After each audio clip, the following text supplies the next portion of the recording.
Hi everyone, hope as always that you've had a great day. Today I'm going to talk a little bit more about your reflective processes and reflecting on your life and where you're at and looking at where you are now to where you want to be. And because we've got this great amount of time, we can really do that. Okay, so to start to plan for the future. One of the best ways to start this process, I think, is by taking yourself forward, a long way forward, to what I call your deathbed scorecard. Now, at this time, it might seem a little bit deep to talk about this, but I actually think there's no better time. And in actual fact, my belief is by embracing death, we can truly start to live our life. Let me talk you through this a bit. Back in 2013, January 2013, I was working in professional sport and I wasn't very happy with what was going on. There was some turmoil in the club I was working at. It was difficult. There was a lot of pressure. Well, I thought it was pressure, but I just wasn't handling it very well. Anyway, I basically injured myself in the gym. Not a normal injury. I actually ruptured a coronary artery. Now, at the time, I was healthy.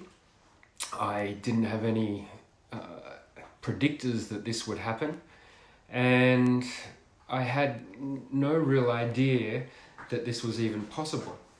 And if you know anything about arteries, there's no feeling in an artery, so I didn't know at that time. So each day I like to run, and one of these days that this happened, I went for my run and had chest pain. And it was significant chest pain, but I just dismissed it. Went home that night, and during my sleep, I woke up with enormous chest pain, but dismissed it that I was just sore from the gym. And crazy enough, yes, you will think it's crazy because I should know better. The next day I went to work and tried to run again, and I had enormous chest pain, really, really bad pain. I subconsciously knew what was going on, but I didn't want to admit it to myself. Anyway, this went on for a few days. Crazy as it seems, I ended up being rushed to hospital and spent a few weeks in intensive care. And what had actually happened was I ruptured a coronary artery. When it ruptures, it tries to stop the bleeding. That caused a blockage. And every time I was having this chest pain, which was severe, I was actually having a heart attack. So there I was at that stage. I was 46, and I'd had multiple heart attacks. 45 actually, turning 46. And I'd had multiple heart attacks, and look at the job I do. It's not really a good look to be a guy that's meant to be fit and healthy and promoting fitness and health and training elite athletes to be in this situation. It was a terrible, terrible time for me, and particularly being in hospital and then that period after. But I look back on it now, and it was actually the best thing that ever happened to me.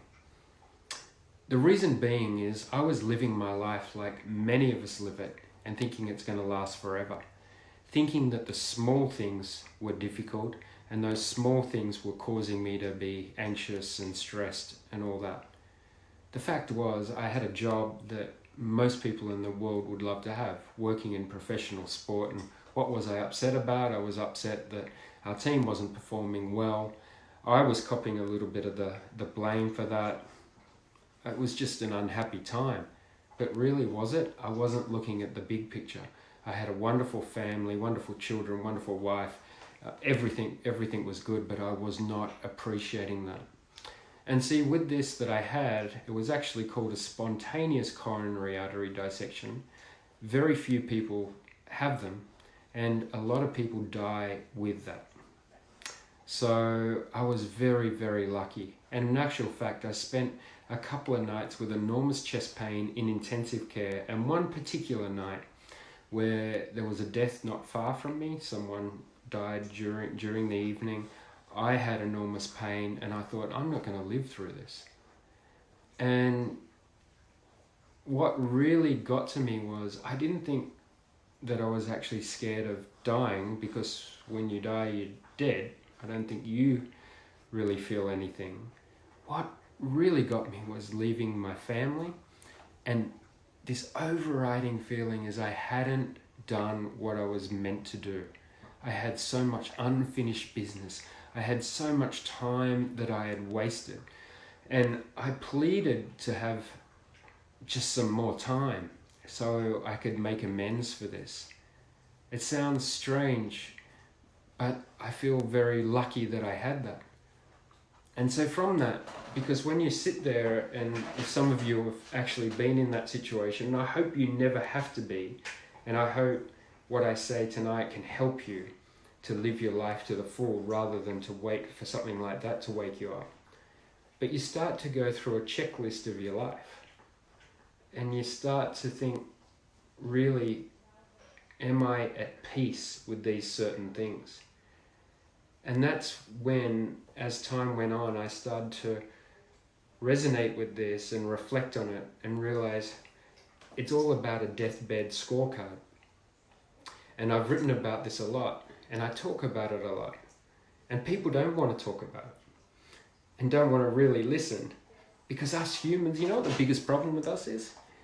We actually think we're going to live forever, and we're not. The only sure thing in life is that we will die. And how do you feel when I say that? Particularly during this time. But the fact is, you can see how things change so quickly. How they change. We have very little control over that. So what we need to do is to really take a step back and think about, if we're on our deathbed, what are we actually going to really be assessing our life on? So rather than having to go through what I went through, I want you to start thinking about that now. So every day you're at peace where you're at. Now I talk about having 5 things on my deathbed scorecard, and they can change over time, but pretty much what these are about for me are about my relationship with my family, and really drilling into that to see if I'm really making the most of that. How my relationship is with the world, what impact am I having? Am I living what I'm meant to be doing? Am I in line with my mission? Am I having an impact for better? And I physically score myself on these every day. My journal that we wrote with Dr. Michael Nattel actually has that, has a scorecard in it that you can work on every day, and I do it. And what it does, it keeps me in tune, because one of the other things I live by is an old Latin saying called a Memento Mori. And now Memento Mori is basically, today could be my last. And more than likely for us it's not going to be, but it could be. And are we prepared for that? So at all stages, I want to be prepared that I'm living my life in line with my philosophy, my mission, and so I am comfortable, because I'm telling you now, there is nothing worse than lying there thinking that you haven't got much time to live and the feeling that you haven't done what you were meant to do. And to be in that situation and have peace is a driver for me. And this is a reflective time for us. This is an opportunity for us. I talked about it the other night. Reflect, refocus, reset. This is our time.